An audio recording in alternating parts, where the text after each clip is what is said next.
Hi வணக்கம். இன்றைக்கி அயனார் துணை சீரியல் இன்றைக்கான எபிசோடு தாங்க பார்க்க போகிறோம். அதுக்கு முன்னாடி என்னோடய சேனலை சப்ஸ்கிரைப் பண்ணி வச்சுக்கோங்க. வாங்க கதைக்குள்ளே போகலாம்.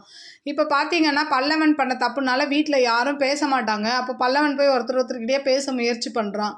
எல்லாரும் அவனை திட்டி அனுப்புனதுனால அவன் என்ன பண்ணுறான், ரூம்குள்ளே அழுதுகிட்டு உட்காந்துருக்கான்.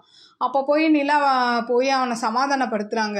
இந்த மாதிரி நீ பண்ணது தப்பு தானே, ஒரு பொண்ணை கூப்பிட்டு அப்படிலாம் போகலாமா, உனக்கு ஃப்ரெண்டாக பேச விருப்பம் இருந்தால் நீ வீட்டுக்கு கூப்பிட்டு வர வேண்டியது தானே அப்படின்ற மாதிரி கேட்குறாங்க. இல்லை நீ இங்கே எப்படியா நீ கூப்பிட்டு வருதுன்னு தான் நான் பேச தான் நீ போனேன், என்னை தப்பாக நினைக்காதீங்க நீங்களும் அப்படின்ற மாதிரி சொல்கிறான். அப்போது யாரும் என்கிட்ட பேச மாட்டாங்கன்னு அழும்போது அவங்க சொல்கிறாங்க, நீ பண்ணது பெரிய தப்பு, அவங்க அதுலேருந்து வெளியில் வரணும், கொஞ்சம் டைம் கொடு, அவங்க உங்ககிட்ட கண்டிப்பாக பேசுவாங்கன்ற மாதிரி அவங்க சமாதானப்படுத்துகிறாங்க பல்லவனை. அவனும் அப்படியே அழுதுகிட்டு அவங்க மேலே அப்படியே சாஞ்சிக்கிட்டு அப்படியே ஒரு மாதிரி சமாதானம் ஆகிடுறான்.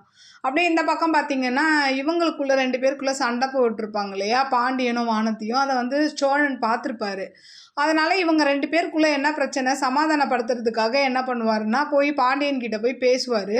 அப்போ பாண்டியன் சொல்லுவான், இந்த மாதிரி எப்போ பார்த்தாலும் பிரச்சனை பண்ணிக்கிட்டே இருக்கா, அவள் இருந்தாலும் பிரச்சனையாக இருக்குது இல்லைனாலும் பிரச்சனையாக இருக்குடா அப்படின்ற மாதிரி சொல்லும் போது, அப்படியே இருந்தால் விட்டுற வேண்டியது என்னடா அவளைனா, என்னால் அவளை விட்டு இருக்க முடியலன்ற மாதிரி சொல்கிறான். அப்போ அந்த டைமில் பார்த்தா வானதி வராங்க பார்க்குறதுக்கு.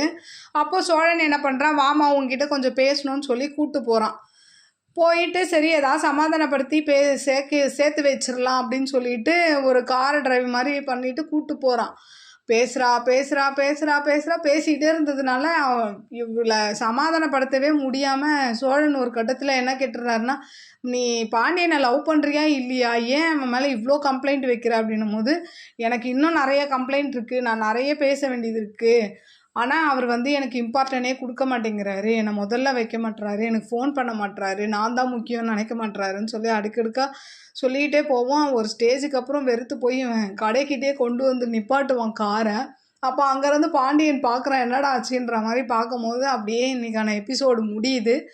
பார்க்கலாம் இதே மாதிரி வானதியும் பாண்டியனும் இப்படி தான் அடிச்சுக்கிட்டே இருப்பாங்களா, இல்லை இது எப்படியாவது சோழன் பூந்து இதில் சமாதானப்படுத்த ஏதாவது வாய்ப்பு இருக்கா அப்படின்றத உங்களோட கருத்துக்களை என்னோடய கமெண்ட் பாக்ஸில் சொல்லுங்கள். நாளைக்கு என்ன ஆகுதுன்னு பார்த்துட்டு உங்களுக்கு ரிவ்யூ கொடுக்குறேன். என்னோடய சேனல் பிடிச்சிருந்தால் லைக் பண்ணுங்கள், ஷேர் பண்ணுங்கள், கமெண்ட் பண்ணுங்கள். என்னோடய சேனலை சப்ஸ்கிரைப் பண்ணி சப்போர்ட் பண்ணுங்கள். நன்றி, வணக்கம், பாய்.